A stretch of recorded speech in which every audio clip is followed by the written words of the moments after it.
So what about public schools? Right, they're definitely rival risk excludable. Don't fit the definition of public goods. Would Benjamin Shapiro of Daly Colleges completely abolish public education if you had your way? Now, I have some severe questions about whether we should actually be utilizing public education as opposed to local private schools and parochial schools. So I think the public school system has turned out to be, in large measure, a disaster. I also do think that there's a difference between a small community deciding that they want to put together a local school and the federal government cramming down on people across the nation what exactly federal standards should be. Because again, the levels of agreement inside a small, cohesive community are a lot higher than they are across a country of 330 million people with diverse viewpoints and cultures and decisions to make about education. Okay, so I think you didn't really answer my question. What would you do with public schools? Yeah, your choice. You get rid. So should we not have a federal Department of Education? Is that what I'm hearing? Yeah, we should abolish the federal. Yes, we should abolish the federal Department of Education. Yes. Why? And why is that exactly? Because it doesn't do anything and it's garbage. because the standards. I'll be sure to look that study up on PubMed afterwards. At every level, The Economist, except for colleges.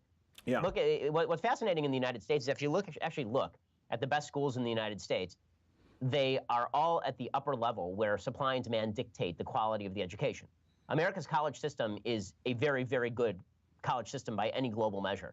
America's high school and junior high and elementary school systems are by and large not, and the only good elementary and junior high and middle school and high schools are the ones that exist in communities that spend not only more resources but have parents who are usually dedicated to high levels of education in their children, regardless of income.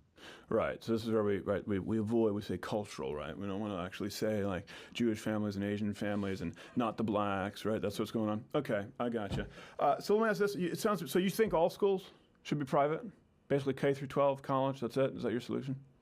I think that would be a good start. Okay. I think that if you are going to have a public school system, then it should be as minimal as possible, and it should be designed at the local level. And again, I think local communities deciding what they want is a lot better than massive communities deciding what they want. I sort of abide by Montesquieu's rules on this. The devolution of authority to the lowest possible level is the best way of achieving any sort of consensus. Well, that brings me, it's interesting enough, that brings me to my next point. You just talked about how smaller communities are the people who should be building schools from the ground up.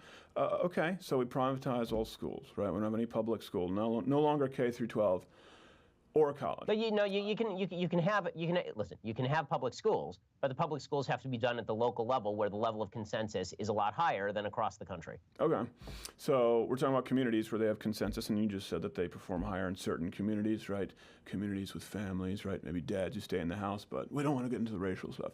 What about kids whose parents can't afford to send them to school? We're talking about those private schools. Or they're in a community where they don't have a community to have the resources for it. So they're deprived of an education because of their parents' poverty. And that brings us back to, isn't that, again, what we see, a system that perpetually keeps the rich rich and the poor poor, especially if we're starting with grade school education?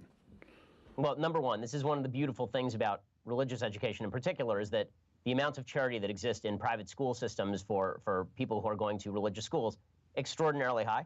It is also true that when it comes to people who don't have opportunities available for their kids, we need folks making responsible decisions about how to raise their children and whether to bear those children in the first place, whether to get pregnant in the first place. But if a parent isn't able to take care of their kids, usually if you're not willing to do what you need to do to educate your kid, then we ought to talk about whether you should be in control of that child in the first place.